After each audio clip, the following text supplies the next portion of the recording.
Hello students. So students, in the previous class in this chapter, that is body movement, we were talking about that of the joints in the body. Yes, there are 4 joints in the body, and that is hinge joint, ball and socket joint, pivot joint is there, and fixed joint is also there. So yesterday we were talking about that of the hinge joint. In the hinge joint, student, we have seen there that a kind of a joint which allow only one kind of direction. Okay, so movement occur in the hinge joint only in one direction. Okay, it means it can move either in the backward or in the forward. So basically what happened in the hinge joint, that one bone is attached to the other bone at a point at the joint, and the ligaments are also present there which help them to be connected, to be held at one place. And there one is having a knob and another one is having a cup shaped structure. And this knob and this cup will fit with each other at the place where they join. And ultimately they will form a joint that is known as a hinge joint. So it is like the hinges which is present in our doors also, student, which makes the door to move only in one direction. Either in the we can open it or in close it. So in both the case we are moving it forward or in the backward direction.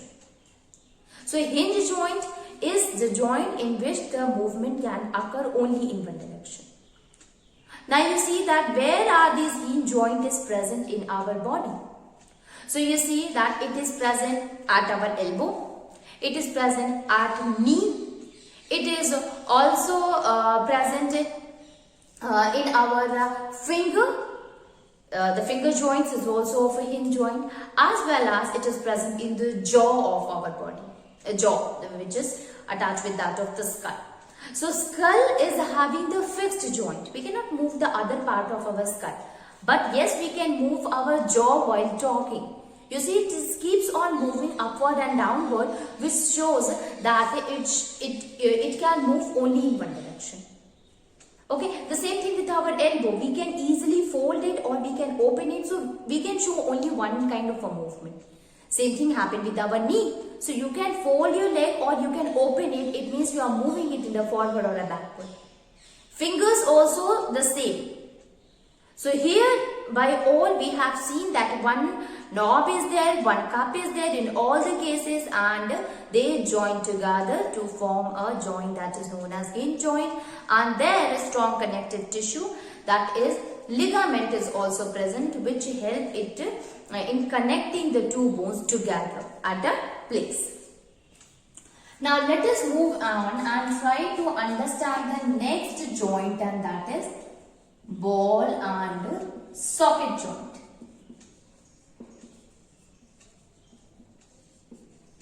Ball and socket joint. Ball and socket joint. So ball and socket joint, by the name itself that there is one ball and there is a socket, and when these two together join, then there is a formation of a joint, and that is known as a ball and socket joint. So actually here two bones they join together to form joint. It is a very cut and clear. Okay, we are knowing that yes, the two bones they join together to form the joint. So one bone is at the end of the one bone is in the shape of a ball. Okay, so it is having a like a shape, means rounded shape, so it will give us shape like a ball. On the other end of the bone is having socket. So the ball will fit into the socket, and that kind of a joint is known as a ball and socket joint. Let us write it. In the ball and socket joint,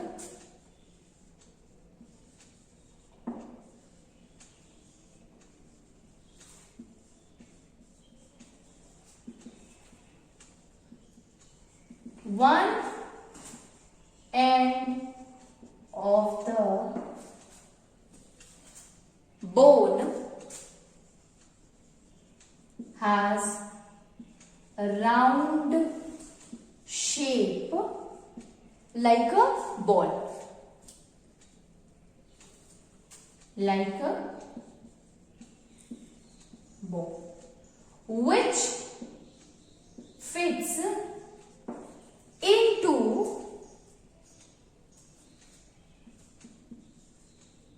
a socket in the other bone.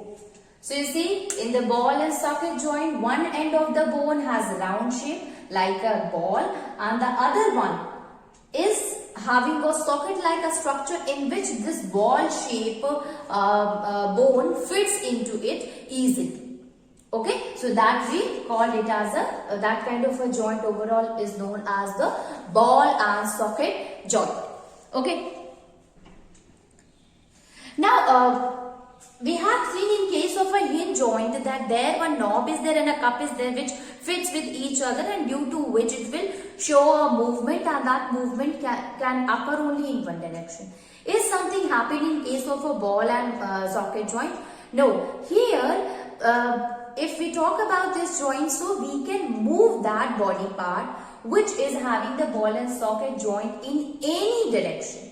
It means we can move it in the forward or in a backward or side by side or up or down. So it can be moved in any of the direction.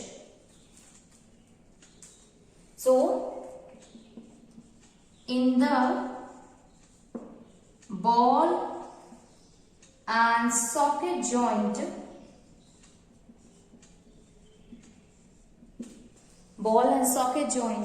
the bones can be turned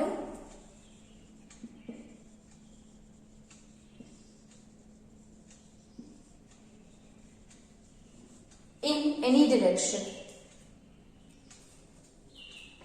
In any direction.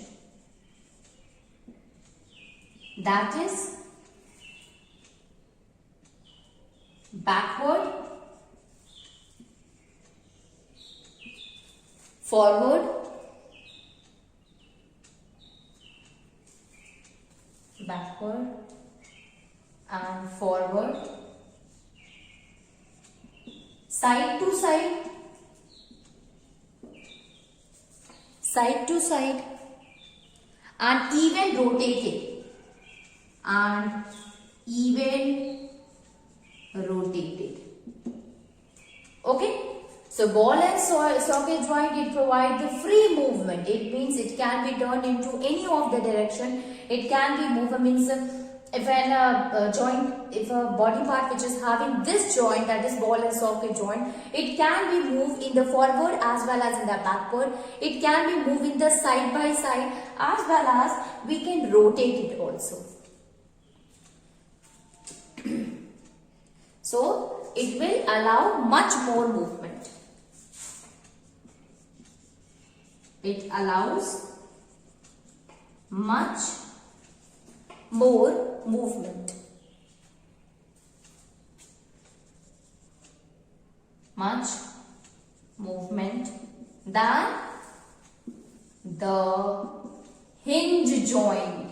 So you have seen in case of a hinge joint, we are able to move the joint only in the backward and forward direction. That is only in one direction. But here the bone is free to move in any of the direction, and that is why we can say it is more free. It allows more movement, much more movement than in case of the hinge joint. Now let us see that where this ball and socket joint is present. Let me remind you, one ball is there, means a bone is there which is a round shape like a ball, and another bone is there which is having a socket. Now this ball and socket which fit each other and ultimately form a joint that is known as ball and socket joint, which allow more movement than the hinge joint.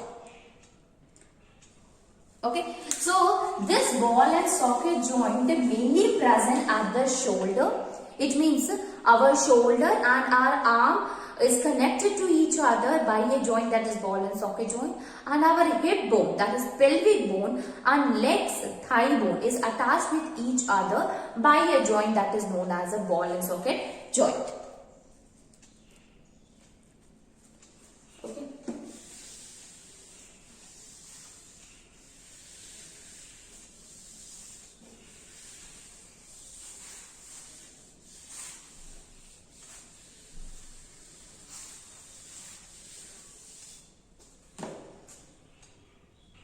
So we can write it shoulder joint and hip joint is having ball and socket joint.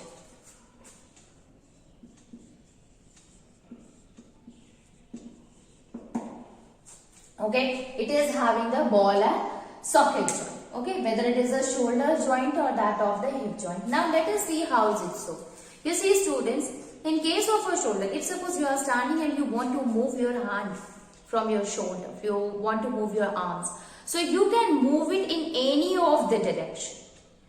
Okay, if you want to move in the forward or in the backward, if you want to move it in the sides also, if you want to move in the up or down. So you can see that if we want to rotate also, we are able to rotate our arm. And it is because of the joint which is present in our shoulder, that is known as ball and socket joint. And that is why much more movement is present at our shoulder region. Basically what happened, if you look at the upper arm bone that is known as humerus bone. So the humerus bone which is present at the upper arm, so end of the humerus, upper end of the humerus is in the shape of a ball. And you also know that shoulder bone is divided into two, that is collar bone and shoulder blade. Now when you look at the shoulder blade, it is having a socket like a structure. Okay. So, we can also say that the end of the shoulder bone is having socket. Now, this ball shape humerus or the ball shape upper arm bone is fit with that of the socket which is present in the shoulder bone. And they fit to each other and form a joint, and that is known as a ball and socket joint. And due to which you can see a free movement can be seen in the shoulder region or shoulder joint. Okay, so let us write it.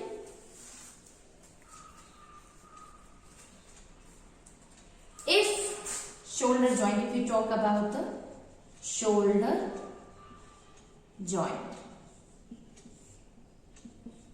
So if we stand up and move our arm, if we stand up and move our hand,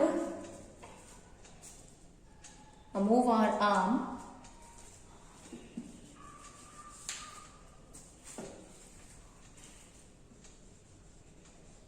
around the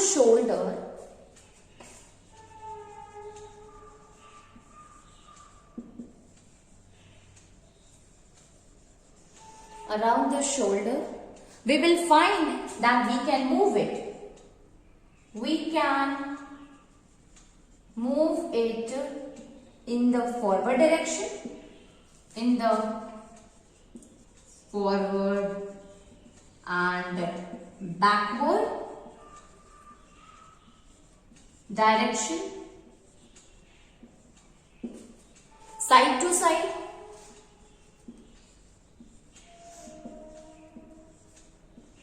and even if we want, we can rotate it easily, and even can be rotated easily. Okay, so if we want to move it, we can easily move it in all the different direction. And why is it so? It is because that shoulder joint is having ball and socket joint. So shoulder joint is having ball and socket joint.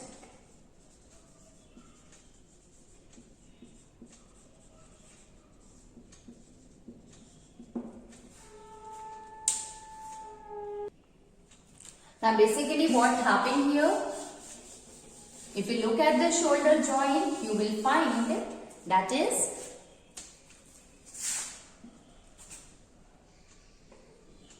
in the shoulder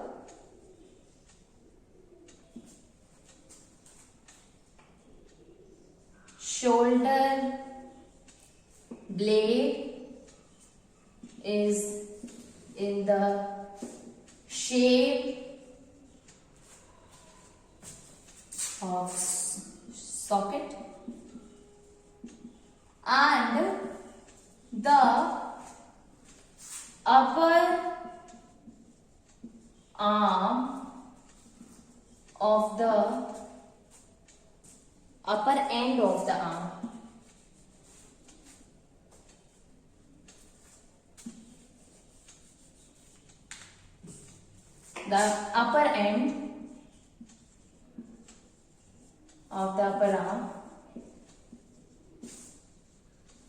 is in round shape and gives a ball like a shape, we can say. Is rounded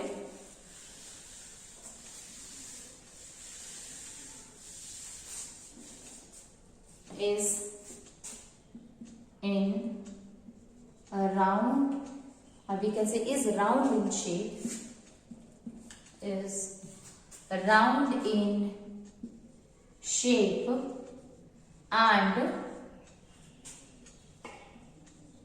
gives it a shape of ball. These two, that is the ball shape upper arm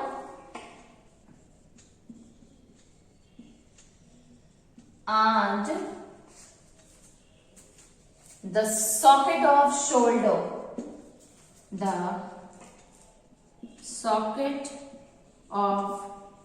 shoulder, they fit into each other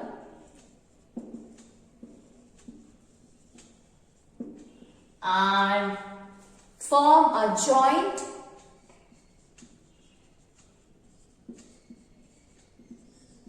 called as ball and socket joint.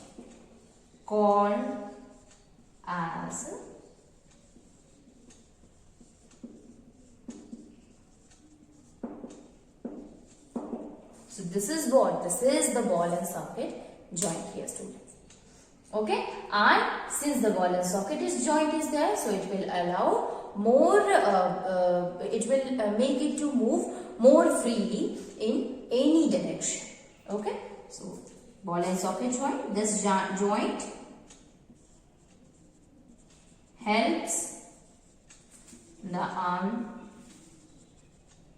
to move in any direction.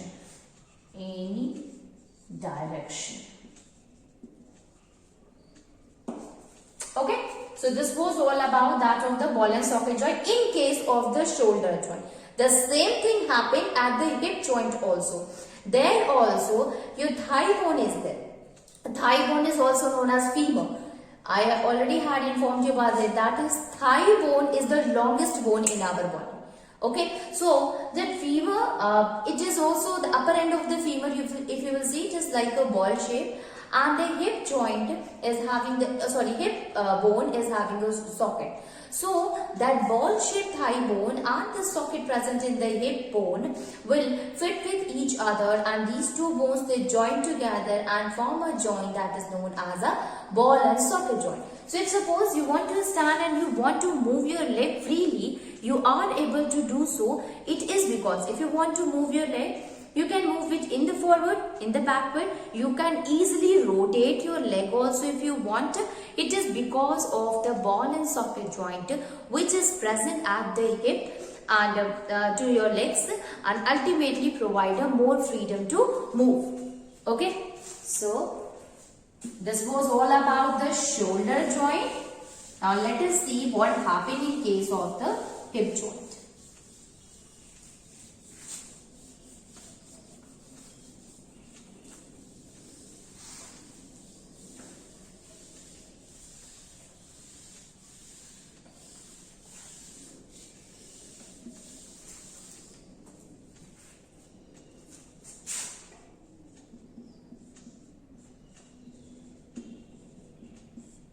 So we can write it in hip joint also.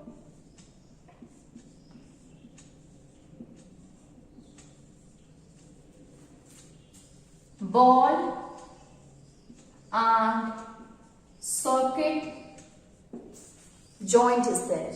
Okay, ball and socket joint is there, which allows it to move in any direction. Okay, so hip joint also have a ball and socket joint, and which allow it to move in any of the direction. Okay, now you see here students what happened in case of a hip joint. Then also the same thing happens, and that is the hip is in leg thigh bone.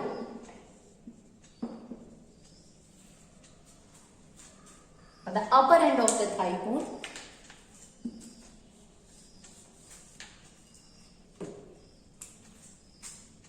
Upper end of the thigh bone is of the shape of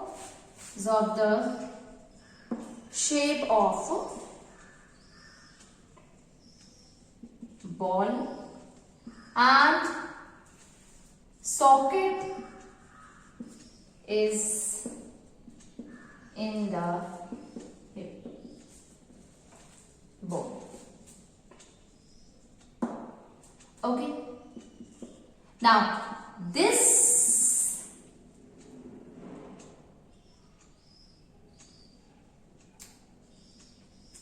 thigh bone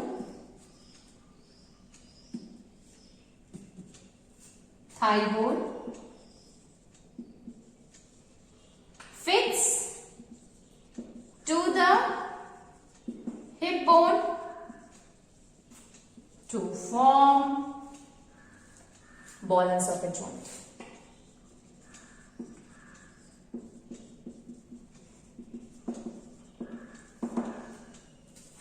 Okay students, so we have seen in case of that of the shoulder joint, that shoulder blade is there. Shoulder blade is in the shape of a socket, and our upper arm is there student, and that is known as humerus, and the upper end of the humerus is in the shape of the ball.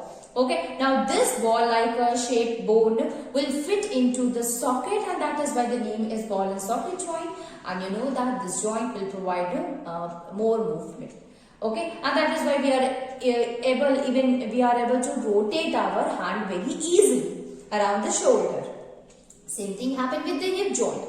Here also, if you see that in leg, upper end of the thigh bone is there, which is of the shape of ball, and the socket is in the hip bone. If you look at the hip bone, it is also having a socket like a shape, and in that socket, this thigh bone, the shape of the ball is like the shape of a ball, that will fit into the socket, and ultimately hip bone or hip joint is also possess a ball and socket joint.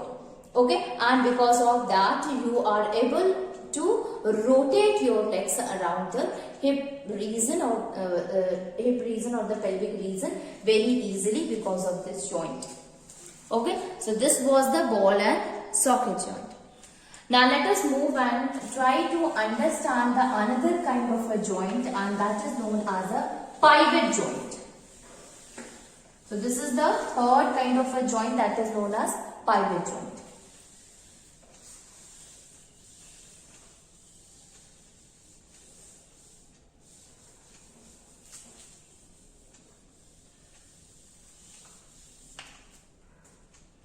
Pivot joint.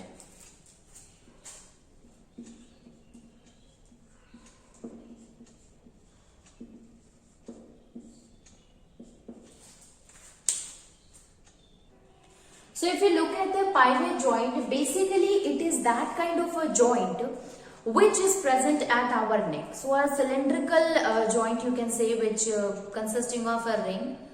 And if we talk about the pivot joint, so it will allow the movement, you can say that there is an axis and the rotation occur only around that axis. Okay, so we can say that it allow rotation. In the pivot joint, rotation is there, but that rotation occur around the axis. You can understand by this, students, you are able, if your neck is there which is joined at this axis, and this is the pivot joint. Okay, so our neck is attached to the skull through a joint that is known as a pivot joint. So we are able to move our head side by side. We are able to move our head forward and backward, and this all movement take place, this whole rotation can take place around an axis. And such kind of a joint in which the rotation is there, but the rotation occur along an axis, that is known as the pivot joint.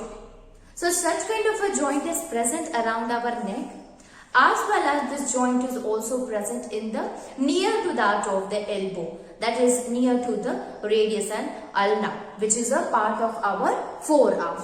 Okay, so we can write it in a pivot joint.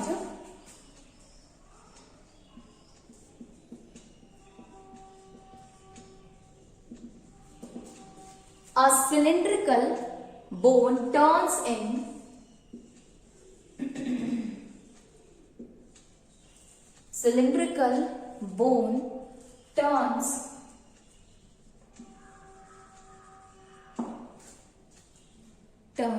in a ring type bone.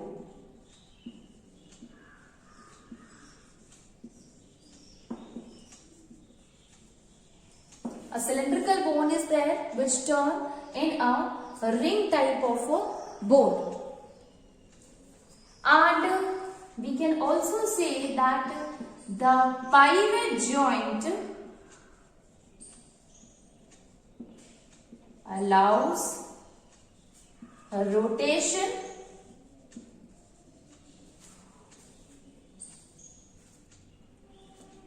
around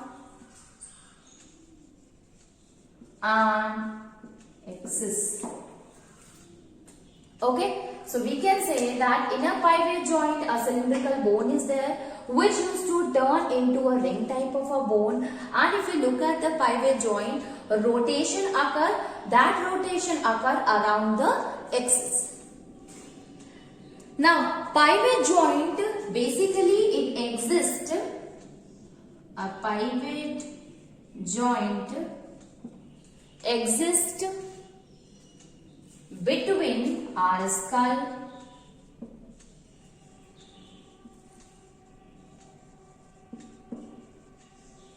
and our neck. Skull and neck. Skull and neck. So if instead of using the portion neck, we can also use an top bone of vertebra. That is top vertebra of top vertebrae of backbone. Okay, so this joint helps our neck to move our head in upward or downward direction, in head bend up or down, even side by side. Okay, so this was about that of the pivot joint which is present in our neck, which allow rotation around an axis, and it will allow our head to move. It will help our head to bend up, down, or even it can be moved in the side by side direction.